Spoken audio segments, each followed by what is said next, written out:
মুহাম্মাদুর রাসূলুল্লাহ সাল্লাল্লাহু আলাইহি ওয়াসাল্লাম।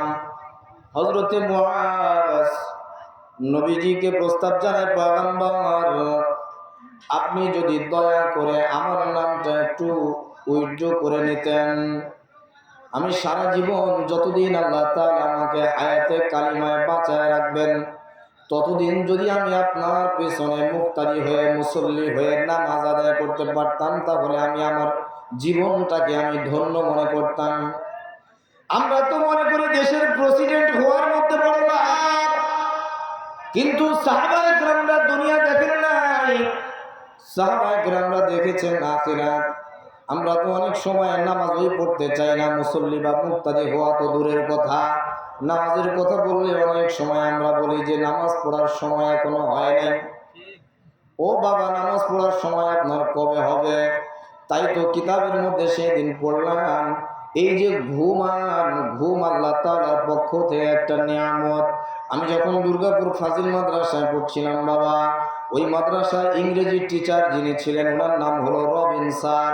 উনি একটা প্রশ্ন আমাকে করেছিলেন, হাফেজ সাহেব একটা প্রশ্নের জবাব দাও তো, আল্লাহ তাআলা যতগুলো নিয়ামত বান্দাকে দিয়েছে তার মধ্যে সবচাইতে বড় নিয়ামত কি? ইয়ামানত চাঁদে রোজা নজদে মাস, ইয়ামানত চাঁদে রোজা নজদে মাস, দর হাকিকত মালিকে আরশে খুদাস্ত। যতগুলো পার্টস আমাকে আপনাকে দিয়েছেন নিয়ামত স্বরূপ, এই সমস্ত পার্টসের মালিক আমি, আপনারা আল্লাহ। জোরে বলেন কে? কোন নিয়ামতকে আপনি ছোট করে দেখবেন? হাতকে আপনি কখনোই ছোট করে দেখতে পারবেন না। যার দুইটা হাত নাই তার কাছে গিয়ে জিজ্ঞাসা করেন হাতের কত দাম, আছে না নাই? পাকে আপনি খাটো করে দেখতে পারবেন যে পা মনে হয় দাম কম। যার পা নাই, হাঁটতে পারে না বাবা, তাকে গিয়ে জিজ্ঞাসা করেন পায়ের কত দাম। চোখ বড় বড় নিয়ামত চোখ, এরও কোনো নিয়ামত আল্লাহ তাআলা যতগুলো নিয়ামত দিয়েছেন, কোনো নিয়ামত ছোট বা খাটো নয়, ছোট বা খাটো নয়। নাক একটা নিয়ামত, দাঁত নিয়ামত, জিহ্বা নিয়ামত, এরপরে অন্য অন্য যতগুলো পার্টস রয়েছে সবগুলো নিয়ামত। এগুলো বাহ্যিক ভাবে বললাম, ভিতরে যতগুলো নিয়ামত রয়েছে বাবা, এই নিয়ামত গুলোর কথা না হয় নাই বললাম, তবে দুই একটা কথা না বললে আপনারা হয়তো বা একটু বুঝতে অসুবিধা হবে। মানুষের শরীরের মধ্যে 6 থেকে 7 কেজি বা 8 লিটার পর্যন্ত রক্ত থাকে। এই মানুষের শরীরের মধ্যে রক্তের কণা, লক্ষ লক্ষ রক্তের কণা রয়েছে বাবা। মানুষের শরীরের মধ্যে 3 লক্ষ রাস্তা রয়েছে, 3 লক্ষ রাস্তা রয়েছে। একটা রক্তের কণা রাস্তার মধ্যে যখন চলতে শুরু করে দেয়, বিদ্যুতের গতির চাইতে, আলোর গতির চাইতে আরো বেশি জোরে মানুষের শরীরের মধ্যে রক্তের কণার চলাচল।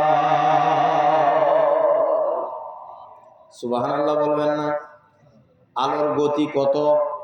বিজ্ঞানের ছাত্র এখানে আছে, 1,86,00,000 বর্গ মাইল নাকি, সমান সমান 3 লক্ষ কিলোমিটার। সেকেন্ডে এর গতি হলো, আলোর গতি হলো 3 লক্ষ কিলোমিটার। 1 সেকেন্ডে এত দ্রুতে আলো যায়, এত দ্রুত গতিতে যেতে পারে। এর চাইতেও মানুষের শরীরের মধ্যে রক্তের কণা আরো দ্বিগুণ হারে বেশি চলাফেরা করে।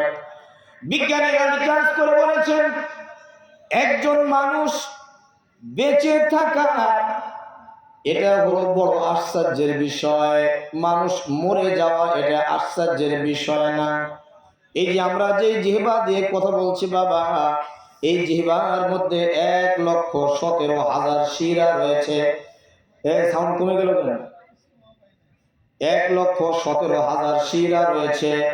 1,17,000 শিরার মধ্যে একটা শিরা, একটা রাস্তা যদি কেটে যায় বা আঁকা বাঁকা হয়ে যায়, এই মানুষের কথা শুনতে আর ভালো লাগবে না, এই মানুষের কথা আর তেমন বোঝাও যাবে না।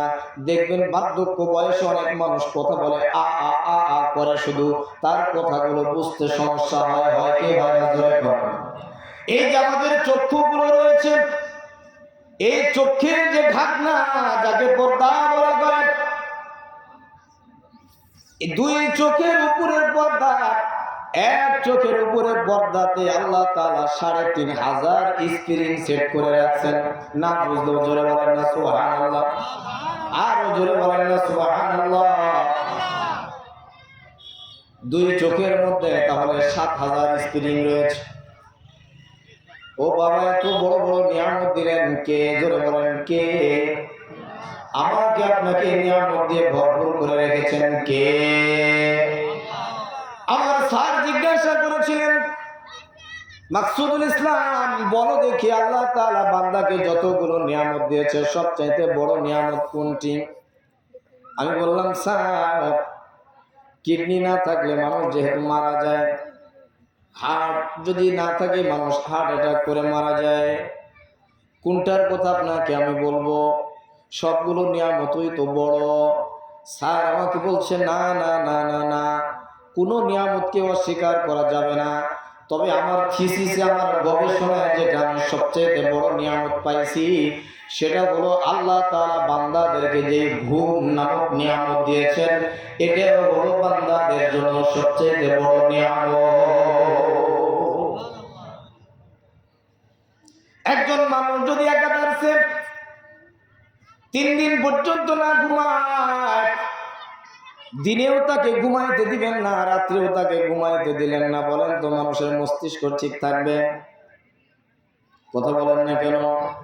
তার দিমাগ কি ঠিক থাকবে? আর দিমাগ ঠিক থাকবে না। তার থেকে আপনি এখন যতই ভালো আচরণ আশা করেন আর ভালো আচরণ পাওয়া যাবে। এই মানুষটাকে বিজ্ঞানরা বলেছে একাদশে যদি 23 থেকে 24 দিন পর্যন্ত একটা মানুষকে ঘুমাতে না দেওয়া হয়, এই মানুষটার স্বাভাবিক মস্তিষ্ক হারায় ফেলবে। এখন সে সমাজের মধ্যে পাগল ছাড়া আর কিছু হবে না।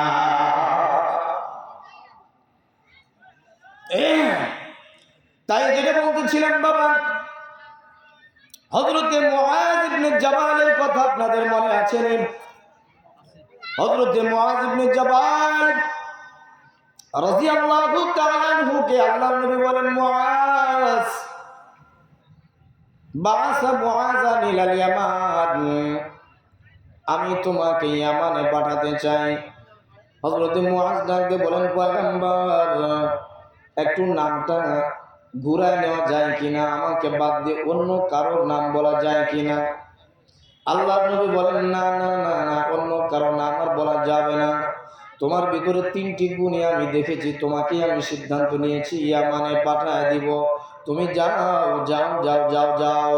হযরতে মুআয এমন একটা সাহাবা ছিলেন, রাস্তা দিয়ে যখন নবীজি হাঁটতেন হযরতে মুআয নবীজিকে মহব্বত করতেন, নবীজিও হযরতে মুআযকে মহব্বত করতেন। কত বেশি মহব্বত করতেন একটু বললে আপনারা বুঝবেন। অনেক সময় দেখবেন আপনাদের ছোট্ট বাচ্চাদেরকে 6 থেকে 7 বছর বা 3 থেকে 4 বছর বয়সের বাচ্চাদেরকে নিয়ে যখন রাস্তায় হাঁটাহাঁটি করেন, বা 2 বছরের বাচ্চাকে নিয়ে যখন রাস্তায় হাঁটেন, বাবা রাস্তা দিয়ে বাচ্চা নিয়ে হাঁটতেছেন, বাচ্চা অনেক সময় আশ্চর্য আশ্চর্য কথা বলে, সুন্দর সুন্দর কথা বলে। সুন্দর সুন্দর কথার কারণে তাকে আপনি বাবা হিসাবে, সারপ্রাইজ হিসাবে তার মুখে চুমা দেন কি দেন না? জোরে বলেন, দেন কি দেন না? কেন চুমা দেন? মহব্বত করে করে চুমা দেন। আল্লাহর নবী হযরতে মুআযকে কতটা বেশি মহব্বত করতেন, রাস্তা দিয়ে যখন হাঁটতেন হযরতে মুআযের হাত আল্লাহর নবী বগলের তলে নিয়ে এইভাবে বুকের মধ্যে চেপে নিয়ে রাস্তা দিয়ে হাঁটতেন। আর সময় সময় হযরতে মুআযকে আল্লাহর নবী ছোট বাচ্চার মতো এত বেশি মহব্বত করতেন, সময় সময় হযরতে মুআযকে চুমু দিতেন, চুমু খাইতেন আর বলতেন, মুআয আমি তোমাকে খুব মহব্বত করি। হযরতে মুআয আল্লাহর নবীকে মহব্বত করে কপালে চুমু দিতেন। বাবা হযরতে মুআযের চোখের পানি ফালায় দিয়া আল্লাহর নবীকে ডাক দিয়ে বলেন, পয়গম্বর আমি আপনাকে ছাড়া ইয়ামানে গিয়ে থাকতে পারবো না। যদিও ইয়ামানের রাষ্ট্রপ্রধান আপনি আমাকে বানাইতে চান, এরপরে আমার মন চায় আপনার দরবার থেকে একটা মুহূর্তের জন্য আমি দূরে চলে যাই, এটা আমার মন কখনো চায় না। মুআযকে ডাক দিয়ে বললেন, ইয়া মুআয যাও যাও, তুমি যাও রে মুআয, ইয়ামানে চলে যাও। তোমার সঙ্গে আমার এই দুনিয়াতে আর দেখা হবে কি হবে না আমি জানি না, এর দ্বারা বোঝা যায় আল্লাহর নবী গায়েব জানতেন না। আমাদের সমাজের কিছু লোক বলে আল্লাহর নবী গায়েব জানতেন। এই কথা যদি বলি তাহলে শিরিক হবে, আর শিরিক যদি করি তাহলে কার উপরে জুলুম করা হবে? জোরে কর, আরো জোরে বলেন, কার উপরে? আল্লাহর উপরে জুলুম করা হবে। আল্লাহর নবী গায়েব জানতেন না। হযরতে মুআজকে ডাকতে বলেন, মুআজ, তোমার সঙ্গে আমার দেখা হবে কি আর হবে না এটা আমি জানি না, তবে রে মুআজ, তুমি যদি আমার আদর্শের উপরে অবিচল থাকতে পারো, অটল থাকতে পারো, আর একটা নসিহত তোমাকে আমি করব। এই নসিহতটা, এই উপদেশটা তুমি যদি তোমার জীবনের পাথেও বানায় নিতে পারো, কিয়ামতের ময়দানে মুআজ, তুমি এবং আমি, এই যে দুইটা নখ, এক হাতের মধ্যে পাশাপাশি দুইটা নখ, আমি এবং তুমি একই সঙ্গে এইভাবে জান্নাতের মধ্যে থাকবো। জোরে বলেন না সুবহানাল্লাহ। হযরতে মুআজকে আল্লাহর নবী যে উপদেশটা দিলেন, বাবা, ইত্তাকি দাওয়াতাল মাজলুম, ও মুআজ, তোমাকে আমি আমাদের গভর্নর বানিয়ে দিলাম, একটা নসিহত তোমার জন্য আমি করে দিলাম যে মুআজ, ইত্তাকি, তুমি ভয় করো, দাওয়াতাল মাজলুম, মজলুমের বদদুয়া থেকে তুমি ভয় করো। ফাইন্নাহা বাইনাল্লাহি ওয়া বাইনাল হিজাব, কেননা মজলুমের বদদুয়া, মজলুম যেই বদদুয়া করবে এই বদদুয়ার মধ্যে আর আল্লাহ তাআলার মধ্যে কোনো হিজাব থাকে না, পর্দা থাকে না। সুতরাং তুমি জালেম হবা না। যদিও তোমাকে আমি আমার গভর্নর বানায় দিলাম, কখনো রাষ্ট্র পরিচালনা করতে গিয়ে তুমি কারোর উপরে জুলুম করবা না রে মুআজ। জুলুম তুমি যদি না করো, তুমি যদি একটা নসিহত, আমার একটা উপদেশ তুমি যদি মান্য করে তোমার জীবনটাকে পরিচালনা করতে পারো, তাহলে কিয়ামতের ময়দানে মাহশরে তুমি এবং আমি নবীজি একই সঙ্গে জান্নাতে এইভাবে থাকবো। জোরে বলেন না সুবহানাল্লাহ। হযরতে মুআজকে যে উপদেশ আমার আপনার নবী, আল্লাহর নবী দিয়েছিলেন, বাবা, এই উপদেশ কি শুধু হযরতে মুআজের জন্য না আমাদের জন্য?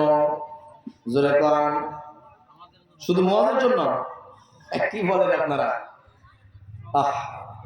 সকল উম্মতের জন্য। কার জন্য? সকল উম্মতের জন্য। এজন্য জুলুম করা যাবে? জোরে বলেন। আল্লাহ তাআলা বান্দাদের প্রতি কোনো জুলুম করেন না। কালামে পাকের মধ্যে আল্লাহ তাআলা বলেন, ইন্নাল্লাহা লা ইয়াযলিমুন নাসা শাইআ, ইন্নাল্লাহা লা ইয়াযলিমু মিসকালা যাররা, আমি আল্লাহ রাব্বুল আলামিন যাররা পরিমাণ জুলুম কারোর উপরে করি না, কোনো মাখলুকের উপরে আমি আল্লাহ রাব্বুল আলামিন জুলুম করি না।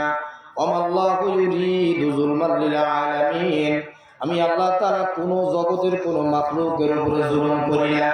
জুলুম হাদিসে কুদসির মধ্যে রয়েছে, আল্লাহ তাআলা বলেন, ইয়া ইবাদি ইন্নী হারামতুজ যুলমা আলা নাফসি, ও আমার বান্দারা, ইন্নী হারামতুজ যুলমা, ও আমার গোলামরা, ও বান্দা বান্দিরা, আমি আল্লাহ তাআলা জুলুম করা নিজের উপরে হারাম করে নিয়েছি। অর্থাৎ আমি কারোর উপরে জুলুম করা এটা আমার জন্য হারাম। আল্লাহর জন্য যদি কারোর উপরে জুলুম করা হারাম হয়, তাহলে আমি আপনি কি এমন বড় নেতা হয়ে গেলাম যে মানুষের উপরে জুলুম করা যাবে? জোরে বলেন, আরো জোরে বলেন, বলা যাবে? জুলুম করা যাবে না। ইসলামের প্রথম যুদ্ধ, এই যুদ্ধের নাম হলো বদর যুদ্ধ। এই যুদ্ধের জন্য যখন নবীজি সাহাবাদেরকে যখন কাতারবদ্ধ করতেছিলেন, বাবা, সারিবদ্ধ যখন করতেছিলেন, একজন সাহাবা, যুবক সাহাবা ইশক খুব বেশি, পিছন থেকে বারংবার দৌড় দিয়ে সামনে চলে আসে। সাহাবার মনের ইচ্ছা যাতে করে আল্লাহর নবী আমার নামটা সামনের কাতারে রেখে দেন, আমাকে যেন সামনের কাতারে একটু দাঁড়ানোর সুযোগ করে দেন, অনুমতি দিয়ে দেন। আল্লাহর নবী বারংবার হঠাৎ দিয়েছেন, যাও পিছনে যাও, আবার পিছন থেকে চলে আসছে সামনে। আবারও ঘটায় পিছনে দিয়েছে, যাও পিছনে যাও। কয়েকবার দিয়েছে, এসকো ধরে রাখতে না পেরে আল্লাহর নবীর এই সাহাবা, যুবক সাহাবা আমার সামনে চলে আসছে। আল্লাহর নবী এবার নিজের হাতের লাঠি দিয়ে পেটের মধ্যে লাঠিটা ঠেকায় একটু গুতা মেরেছে। যাও তুমি পিছনে যাও। সাহাবা এবার আল্লাহর নবীকে ডাক দিয়ে বলেন, ও নবীজি, আমার পেটে যে আপনি গুতা মারলেন আমার অনেক লেগেছে, এটা আমার উপরে বড় জুলুম হয়ে গেল। আল্লাহর নবী সাহাবাকে ডাক দিয়ে বলে, সাহাবা আমার সামনে আয়, এই যে লাঠিটা নিয়ে নে, তোর পেটের মধ্যে আমি একটু গুতা মারলাম, এই জুলুম তুই যদি কিয়ামতের ময়দানে আমার বিরুদ্ধে আল্লাহ রাব্বুল আলামিনের আদালতে তুই যদি বিচার দেস, তাহলে আমি নবীজিও বিচারের কাঠ গোড়ায় দাঁড় হওয়া লাগবে। সুতরাং এই জুলুমের বিচার দুনিয়াতে হয়ে যাক, লাঠিটা নিয়ে নে, এই লাঠি দিয়া তোর পেটের মধ্যে যে জায়গায় আমি যত জোরে গুতা মেরেছি, এই গুতাটা তুই আমার পেটের মধ্যে গুতা মারবি, তাও তুই আমাকে মাফ করে দিবি গুতা মারার পরে। সাহাবা বললেন, ইয়া রাসূলুল্লাহ, দেন লাঠিটা দেন।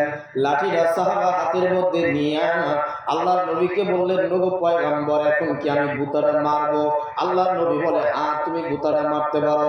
আল্লাহর নবীকে সাহাবাটা দিয়ে বললেন, ও পয়গম্বর, আপনি আমার পেটের মধ্যে যে জায়গায় গুতাটা মেরেছিলেন, আমার এই পেটের মধ্যে ওই জায়গায় কাপড় ছিল না, খালি গায়ে আমি ছিলাম। আমার গায়ে ইহরামের কাপড় ছিল, অর্থাৎ ফাড়া কাপড় ছিল, চাদরের মতো ছিল। সুতরাং আপনি আপনার পেটটা একটু বের করে দেন, বুক পর্যন্ত আপনার ফাঁকা রাখতে হবে। আল্লাহর নবী এবার চাদরখানা উধাও করে দিলেন, চাদরখানা খুলে দিলেন। আল্লাহর নবী সাহাবাকে বললেন, সাহাবা, আমার পেটটা আমি বের করে দিলাম, মা তুই আমার পেটের মধ্যে গুতাটা মেরে দে, এরপরে তুই আমাকে মাফ করে দে। সাহাবা এবার নিজের হাতের লাঠিখানা বাবা জোরে ছিটকায় ফেলে দিয়া আল্লাহর নবীর নিজের শরীরটা আল্লাহর নবীর শরীরের সঙ্গে লাগায় দিয়া এত জোরে চাপ দিয়ে ধরেছে, চাপ দিয়ে ধরে ডাক দিয়ে বলে, পয়গম্বর, আমি একটা সুযোগে ছিলাম, যখন আপনি আমার পেটের মধ্যে গুতাটা মেরেছেন, আমি একটা সুযোগ খুঁজতেছিলাম, আমি একটা চান্স নেওয়ার জন্য ছিলাম। যে শরীরটাকে আল্লাহ রাব্বুল আলামিন এত দামি বানাইছে, এই শরীরের মধ্যে বসা এবং মাছি পর্যন্ত বসা হারাম। এই শরীরের সঙ্গে যদি আমার সাধারণ একটা মানুষ আমার শরীরটা যদি লাগাইতে পারে, আল্লাহ তাআলা এই শরীর লাগানোর সঙ্গে শরীর লাগায় দেওয়ার কারণে আল্লাহ তাআলা আপনার মহব্বতে কিয়ামতের ময়দানে আমাকে মাফ করে দিতে পারে। এতটুকু জুলুম করার নবী পর্যন্ত পছন্দ করেন নাই। এতটুকু জুলুম করা যদি নবী পর্যন্ত পছন্দ না করেন, আমি আপনি যদি দুর্বলের প্রতি জুলুম করি বাবা, এটা পরিপূর্ণ অন্যায় হবে। জুলুম মানে অন্যায়। বনি ইসরাইলের যুগের ঘটনা, একজন মহিলার ঘটনা সাহাবায়ে কেরামদের কাছে আল্লাহর নবী বলতেছিলেন, শুধুমাত্র মানুষের উপরে জুলুম করা যাবে না এতটুকুই নয়, অন্যায় ভাবে যে কোনো মাখলুকের উপরে জুলুম করা যাবে না। বনি ইসরাইলের একটা মহিলার ঘটনা বলতেছিলেন আল্লাহর নবী সাহাবায়ে কেরামদেরকে, ও সাহাবায়ে কেরামরা শোনো, আল্লাহর একজন বান্দী বিড়ালকে কষ্ট দেওয়ার কারণে বিড়ালকে গলায় রশি বেঁধে তাকে উপরের দিকে মুখ করে বেঁধে রাখছে, নিজেও খাবার দেয় নাই এবং তাকে স্বাধীনতাও দেয় নাই যে জমিনে বিশ্রায় পোকামাকড় খেয়ে তার জীবনটা পরিচালনা করবে, এতটুকু সুযোগ দেয় নাই। এই বিড়ালকে কষ্ট দেওয়ার কারণে, বিড়ালের উপরে জুলুম করার কারণে আল্লাহ তাআলা বনি ইসরাইলের এই মহিলাকে জাহান্নামী বানায় দিয়েছে। পক্ষান্তরে একজন গুনাহগার মহিলা, কুকুরের উপরে ঘটনা আপনারা সকলে জানেন, কুকুরের উপরে দয়া করার কারণে আল্লাহ তাআলা বনি ইসরাইলের এই মহিলাকে মাফ করে দিবেন। এই জন্য কখনোই কোনো অবস্থাতে জুলুম করা যাবে, আরো জোরে বলেন যাবে, জুলুম করা যাবে না। জুলুমের কি শাস্তি, এটা আমি কোরআন থেকে একটু বলে আমি আমার বয়ান শেষের দিকে চলে যাব বাবা, সময় বেশি নাই। আল্লাহ তাআলা বলেন, ইন্না আ'তাদনা লিজ-জালিমিনা নারা, যারা জালেম তাদেরকে জাহান্নামের মাঝখানে তাদেরকে দাঁড় করে দেওয়া হবে। আ'আতা বিহিম সুরাদিকুহা, জাহান্নামের মাঝে দাঁড়িয়ে থাকবে, চতুর্দিকে আগুন দাও দাও দাও দাও করে জ্বলতে থাকবে। এমন একটা জায়গায় জালেমকে দাঁড় করে দেওয়া হবে। ওয়াইয়াস্তাগীসু ইউগাসু, আর এই জাহান্নামের মাঝখানে, আগুনের মাঝখানে দাঁড়িয়ে থাকার কারণে আগুনের তাপে তার শরীরের মধ্যে এত শুকায় যাবে, তার পিপাসা লেগে যাবে। ওয়াইয়াস্তাগীসু, আমার কাছে আবেদন করবে, আল্লাহ পানি দাও পানি দাও পানি দাও। আমি আল্লাহ রাব্বুল আলামিন পানি দিব। ইউগাসু, তার ডাকে সাড়া দিয়ে পানি দিব। বিমাইন কালমুহ, এমন পানি দেব যে পানি খাওয়ার সঙ্গে সঙ্গে পুরা চেহারা একবারে ঝলসে যাবে। সুবহানাল্লাহ বলবেন। এখন তাহলে বোঝা গেছে, একটু ওয়াজ আপনারা বুঝতেছেন। পানি পান করার কারণে চেহারা, পুরা চেহারা একেবারে ঝলসে যাবে। আল্লাহ তাআলা বলেন, ইয়াসবুল বুজুহ, আর চেহারায় কোনো চেনার মতো কোনো উপায় থাকবে না। এই মানুষটা কে ছিল? একটু আগে যে মানুষটা আপনি চিনতে পেরেছেন, এই মানুষটার চেহারা পানি পান করার কারণে এমন ভাবে ঝলসে যাবে, আর তার চেহারা চেনা যাবে না। আল্লাহ তাআলা বলেন, বিসাস শারাব, কতই না নিকৃষ্ট এই পানি। ওয়াসাআত মুরতাফাকা, এবং যেই জায়গার পানি এই জায়গায় না, কতই না নিকৃষ্ট একটা স্থান। জালেম যদি হয় তাদের অবস্থা এরকম হবে। আরো কোরআনুল কারীমের মধ্যে অনেকগুলো শাস্তির কথা এসেছে।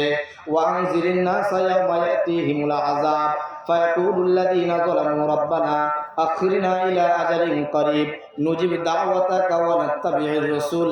এইভাবে জালিমদের বিষয়ে অনেক সতর্কবাণী এসেছে, অনেক সাবধানতা এসেছে, অনেক শাস্তির কথা এসেছে। বাবা, আমি বলতেছিলাম বয়ানের শুরুতে, জুলুম করা যাবে না। জুলুম হলো তিন প্রকার। এক প্রকারের জুলুম হলো মহান আল্লাহ তাআলার উপরে বান্দার পক্ষ থেকে জুলুম করা। আল্লাহর উপরে জুলুম করা মানে হলো আল্লাহর সঙ্গে কাউকে শরীক করা যাবে। দ্বিতীয় নাম্বার জুলুম হলো কোনো মাখলুকাতের উপরে জুলুম করা যাবে না। ভাই বোনের উপরে জুলুম করা যাবে না, ওয়ারিশ ছাড় করা যাবে না, দুর্বলের উপরে আঘাত করা যাবে না, অপরের উপরে অন্যায় করা যাবে না। আমরা তো মনে করি কাউকে ঠকাইতে পারলে আমরা জিতে গেলাম। না না না না না, বরং যাকে ঠকাইলেন সে ঠকে নাই, বরং যে ঠকাইছে সেই তো ঠকেছে। তৃতীয় নাম্বার জুলুম হলো নিজের উপরে জুলুম করা যাবে না।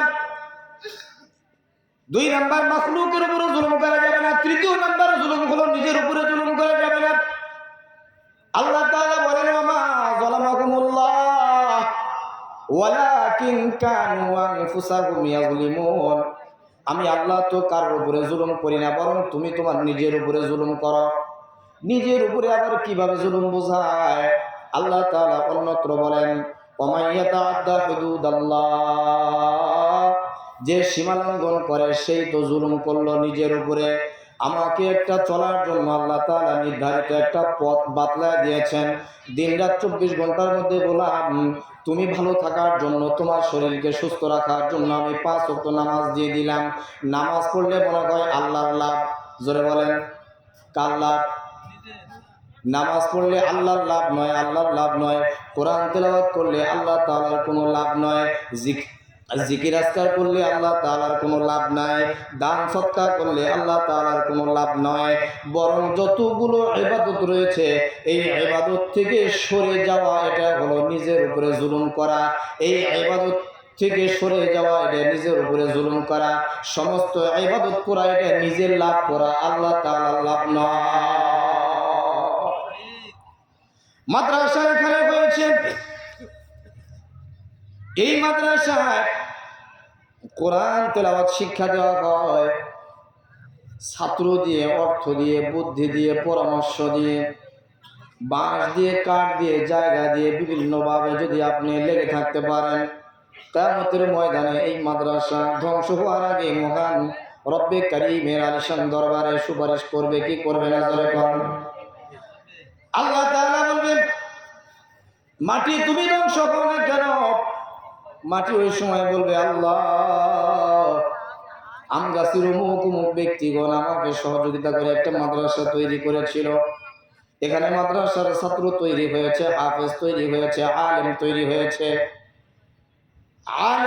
হয়েছে, এরা যতদিন আপনার সহযোগিতা, মনে করেন সাপোজ কথার কথা আপনি 1000 ইট দিলেন, 1000 ইট যতদিন পর্যন্ত মাদ্রাসায় থাকবে ততদিন পর্যন্ত কোরআন তেলাওয়াত যতগুলো ছাত্র এখানে করবে সমস্ত ছাত্রদের কোরআন তেলাওয়াতের সম পরিমাণ সওয়াব আপনার আমলনামায় আল্লাহ তাআলা দিয়ে দিবে। এটা আমরা চাই কি চাই?